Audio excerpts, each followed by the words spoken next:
NCR को जल्द ही मिलने वाला है तीसरा अंतर्राष्ट्रीय हवाई अड्डा। इस वक्त मैं नोएडा इंटरनेशनल एयरपोर्ट के डिपार्चर टर्मिनल पे हूं, जो फिलहाल डोमेस्टिक ऑपरेशंस के लिए काम करेगा। आप और हम जब नोएडा इंटरनेशनल एयरपोर्ट पहुंचेंगे तो इस दरवाजे से मैनुअली टिकट तो आप देकर आम एयरपोर्ट्स की तरह अंदर जा सकते हैं, लेकिन इस एयरपोर्ट पे खास ये होगा कि हर दरवाजा डीजी यात्रा इनेबल्ड होगा। यानी कि इस डीजी यात्रा की मशीन की तरफ मैं देखूंगा, डिटेल्स मेरे मैच होंगे और उसके बाद ये जो दरवाजा है खुल जाएगा और फिर हमारी एंट्री होगी उस कॉम्प्लेक्स के अंदर, जहां से उत्तर प्रदेश का एक एम्बिशियस प्रोजेक्ट जो पश्चिमी उत्तर प्रदेश को कनेक्ट करेगा देश और अंतर्राष्ट्रीय डेस्टिनेशंस के बीच में एक बहुत बड़ा ब्रिज बनने वाला है। और दिल्ली के आईजीआई एयरपोर्ट से जो उसका लोड है, पैसेंजर लोड है, उसको भी कम करने में मददगार साबित होगा। वो यही है नोएडा इंटरनेशनल एयरपोर्ट। दरवाजे ऑटोमेटिक हैं, आप जैसे ही कदम आगे बढ़ाएंगे वैसे ही दरवाजे खुलेंगे और ये पूरा ऑब्वियस है कि एयर कंडीशनड बे है। अब अगला कदम क्या होता है कि आमतौर पे आप अपना टिकट प्रिंट आउट करा के आते हैं या फिर आपके पास डिजिटल फॉर्म में टिकट होता है, और ऐसी अवस्था में अगर आपके पास डिजिटल फॉर्म में टिकट है तो आप सीधे इस तरफ पे जाते हैं जहां बैगेज ड्रॉप इन है और वहां एयरपोर्ट ऑपरेटर, जो फ्लाइट ऑपरेटर है, वो आपको बोर्डिंग पास देता है बैग्स ड्रॉप के लिए। तो इस वक्त आपको स्टाफ दिखाई देगा जो चेक इन कर रहा है कॉन्टिन्यूअसली। अलग अलग तरह के ट्रायल्स चल रहे हैं। एज अ पैसेंजर आप यहाँ पहुंचेंगे, अपना डिजिटल कॉपी दिखाएंगे और यहाँ से बोर्डिंग पास जनरेट होगा। ये काउंटर वो है जहां आप बैग ड्रॉप इन करते हैं। आमतौर पे सभी एयरपोर्ट्स पे इसी तरह का काउंटर होता है। वेट आपको यहाँ दिख जाएगा, स्कैन कॉपी लेके बैग ड्रॉप करके आप चले जाएंगे। लेकिन बदलाव क्या है? बदलाव ये है कि फुली डिजिटल एनेबल्ड एयरपोर्ट होने वाला है, यानी कि आपको कहीं भी ह्यूमन इंटरवेंशन की जरूरत हटानी है पूरी तरह से। तो वो फॉर्मूला क्या है? वो फॉर्मूला ये है, ये बोर्डिंग पास जनरेशन मशीन है। इस पे फिलहाल आपको इंडिगो और एयर इंडिया एक्सप्रेस दिखाई देगा। हमें बताया गया है कि तीसरा फ्लाइट ऑपरेटर अकासा, उसका भी टैग आपको यहाँ जल्द दिखाई देगा। आप यहाँ पे इनपुट्स डालेंगे, एयर इंडिया एक्सप्रेस, और फिर एक एक करके हमें करना है चेक इन। फिर यहाँ पे हम अपने पीएनआर डिटेल्स को फिल करेंगे और उसके बाद सारा काम यहाँ से बोर्डिंग पास जनरेट हो जाएगा। ये बोर्डिंग पास लेने के बाद अब बैगेज कहाँ ड्रॉप करना है, क्योंकि मैंने कहा कि आप पूरी तरह से जो ह्यूमन इंटरवेंशन है उसको खत्म करना चाहते हैं। आप चाहते हैं कि डीजी यात्रा के सहारे, क्योंकि डीजी यात्रा से आपके दरवाजे तो खुल रहे हैं, लेकिन क्या बैग ड्रॉप इन भी हो सकता है? ये एक सवाल है जिसका समाधान अब ढूंढ लिया गया है। ट्रायल्स आपको यहाँ पे होता हुआ दिखाई देगा, जो टेक ट्रायल्स चल रहे हैं। यानी कि अब मैं अपना बैग लेके, बोर्डिंग पास लेने के बाद बैग लेके यहाँ पे पहुंचा हूं और फिर से डीजी यात्रा ही आपका साथी बनेगा। कंटिन्यू विद डीजी यात्रा। डीजी यात्रा के सहारे आप आगे बढ़े। जैसे ही आप इस पे क्लिक करेंगे ये आपके फेशियल रिकॉग्निशंस को लेगा और उसके बेसिस पर जो टिकट है उसको स्कैन करते हुए, ये स्कैन योर बोर्डिंग पास, आप यहाँ बोर्डिंग पास डालेंगे, स्कैनिंग होगा।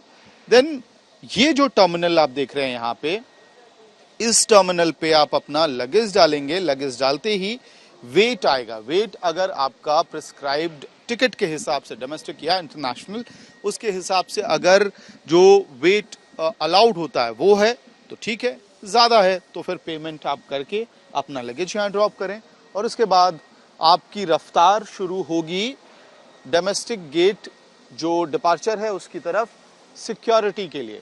तो एक बहुत इंटरेस्टिंग बदलाव है अपने आप में कि अगर आपको किसी भी जगह पे किसी ह्यूमन इंटरवेंशन से बचना है, वो नहीं चाहिए, तो पूरी तरह से वो पॉसिबल है नोएडा इंटरनेशनल एयरपोर्ट पे। अराइवल डीजी यात्रा, जब आप टर्मिनल के अंदर घुस रहे हैं तो डीजी यात्रा से आपके दरवाजे खुलेंगे। फिर आपने डिजिटली बोर्डिंग पास प्रिंट कराया, फिर आप बैगेज ड्रॉप पर आए। यहाँ पर भी अपने अपना बैगेज ड्रॉप कर दिया। तकरीबन 10 बैगेज ड्रॉप इस वक्त बने हुए हैं जो सेल्फ आप यानी कि खुद से कर सकते हैं। सेल्फ बैगेज ड्रॉप पॉइंट्स हैं ये। और अहम बात यह है कि अब थोड़ा हम डिज़ाइन के हिसाब से समझते हैं कि आखिरकार नोएडा इंटरनेशनल एयरपोर्ट में अलग क्या है। जैसे ही शगुन कैमरा ऊपर की तरफ पैन करेंगे तो आपको ये जो पैटर्न दिखाई दे रहा है, सफेद पैटर्न्स दिखाई दे रहे हैं, और एक बार कैमरा जूम आउट भी होगा फिर आपको पता चलेगा असल में ये जो कमल का फूल होता है, लोटस पेटल, उसकी शेप देने का इसको कोशिश किया गया है, उसी आकार में से तैयार किया गया है। और एक अहम बात यह है कि जो लाइट्स आपको टॉप पर दिखाई दे रहे हैं, बल्ब जो लगे हुए हैं, ये मिरर रिफ्लेक्शन के थ्रू वो रोशनी सीधे यहाँ नीचे टाइल्स तक आएगी, और इसको डिजाइन ऐसा किया गया है कि जब वो रोशनी नीचे टाइल्स पर पड़ेगी तो धीरे धीरे पानी के बहाव के तौर पर, यानी कि फ्लोटिंग वाटर के तौर पर आपको दिखाएगा कि पानी बह रहा है, ऐसा प्रतीत होगा। इस तरह से रिफ्लेक्शन उसका क्रिएट किया जाएगा। तब जब ये पूरा ऑपरेशन चालू होगा, आप नोएडा के एयरपोर्ट पहुंचेंगे तो एक लुक जनरेट करने की कोशिश की गई है। हर एयरपोर्ट में कोशिश होती है कि जिस जगह पे वो एयरपोर्ट है उसका cultural ethos, cultural heritage reflect हो। और यही वजह है कि जो नोएडा इंटरनेशनल एयरपोर्ट है वहां पे जो कलर मोटिफ है या कलर पैटर्न्स हैं, खासतौर पे जो फर्श है उसका, वो उत्तर प्रदेश के हेरिटेज से कनेक्ट कर रखा गया है। बहते हुए पानी के तौर पर दिया गया है, क्योंकि यमुना या गंगा, ये दोनों बड़ी नदियां आपको उत्तर प्रदेश से होते हुए जाते हुए दिखती हैं। इस वजह से भी उसको भी जोड़ने की कोशिश की गई है। और इसके साथ साथ कमल के फूल का जो पेटल होता है, उसका जो एक पत्ता, जो फूल का हिस्सा होता है, उस लिहाज से इसका टॉप बनाया गया है। एक इंटरेस्टिंग बात और आपको दिखाई देगी, आप ये बैगेज ड्रॉपिंग का पूरा इलाका है।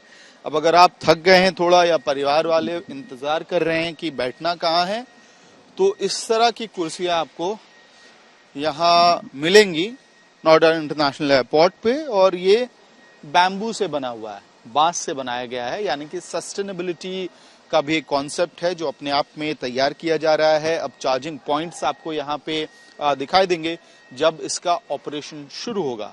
ऑपरेशन शुरू होने का मतलब क्या है? इंडिगो, एयर इंडिया एक्सप्रेस और अकासा, ये तीन ऐसे एयरलाइन ऑपरेटर्स हैं जिन्होंने NIA यानी कि नोएडा इंटरनेशनल एयरपोर्ट के लिए अपनी अर्जी डाली है। एरोड्रोम का जो सर्टिफिकेशन है वो इशू कर दिया गया है मिनिस्ट्री ऑफ सिविल एविएशन द्वारा। अब सिक्योरिटी का कुछ फेजेस बचे हुए हैं। बीकैस एयरपोर्ट सिक्योरिटी को लेकर क्लियरेंसेज होते हैं, उसके बाद यहाँ पे जल्दी आपको हवाई जहाज उड़ान भरते हुए दिखाई देंगे। यानी कि अगर आप ग्रेटर नोएडा, ईस्ट दिल्ली और आसपास के इलाकों में रहते हैं तो दिल्ली के IGI एयरपोर्ट तक जाने की आपको जरूरत शायद कम पड़ेगी, क्योंकि यहाँ से उड़ान भरना आसान होगा, ट्रैफिक से आप बच पाएंगे। जब आपका चेक इन बैग ड्रॉप हो जाएगा, उसके बाद अगला कदम होता है आमतौर पे सिक्योरिटी। आमतौर पे क्या, किसी एयरपोर्ट पे आप जा रहे हैं तो सिक्योरिटी चेक इन करना होगा, साथ में आपके एक कैरी लगेज भी होगा। ट्रे आप निकालते हैं और उसके बाद जो आपका हैंड बैग है उसको जो भी चीजें सेग्रीगेट करनी है उन सबको इस ट्रे में डाल के ट्रे को आप सिक्योरिटी बे पे डाल देते हैं। अब अहम बात क्या है कि जिस तरह से ट्रेस जाते हुए आपको दिखाई देंगे, यहाँ पे भी एक टेक्नोलॉजी का फर्क दिखाई देगा। ये सीमेंस ने टेक्नोलॉजी तैयार की है नोएडा इंटरनेशनल एयरपोर्ट के लिए, जहाँ पे आमतौर पे लंबी कतार कई बार सिक्योरिटी चेक पे सिर्फ इस वजह से लग जाती है क्योंकि ट्रेस जो हैं वो धीमी रफ्तार से आगे बढ़ पा रहे। लेकिन NIA यानी कि नोएडा इंटरनेशनल एयरपोर्ट पे अलग ये है कि यहाँ पर 1 सेकंड के अंदर एक ट्रे जो इस बे के अंदर जाएगा वो सिक्योरिटी क्लियरेंस के लिए जा सकता है। यानी कि 1 मिनट में 60 ट्रेस तक को स्कैन किया जा सकता है इस पर्टिकुलर सिक्योरिटी पैसेज के द्वारा। और एक बार जब ये क्लियर होता है फिर आप खुद खड़े होते हैं यहाँ लाइन में। ये महिलाओं के लिए लाइन है, मुझे पुरुषों की लाइन में आना चाहिए आमतौर पे। और फिर यहाँ से आमतौर पे जिस तरह से सिक्योरिटी चेक कराते हैं एयरपोर्ट्स पे वो कराएंगे, फिर अपना लगेज दूसरे छोर पे लेकर आप बाहर आएंगे। तो यहाँ स्कैन होगा जहाँ पे सिक्योरिटी, एयरपोर्ट सिक्योरिटी CISF के पास चार्ज होगा, और यहाँ पे आपका जो ड्रॉप हैंड लगेज है वो आपके हाथ में आ जाएगा। तो उसके बाद ये क्लियरेंस होने के बाद फिर आप आगे टर्मिनल जो आपका गेट है जहाँ से आप फ्लाइट को बोर्ड करेंगे वहां तक पहुंचेंगे, लेकिन उसके बीच भी बहुत कुछ होता है अब एयरपोर्ट्स के लिए, एयरपोर्ट्स पर। और आमतौर पे कहा जा रहा है कि जो पैसेंजर्स होते हैं एक जगह से दूसरे जगह घूमते हैं, उनके लिए सबसे बेहतर मॉल एयरपोर्ट्स ही होता है।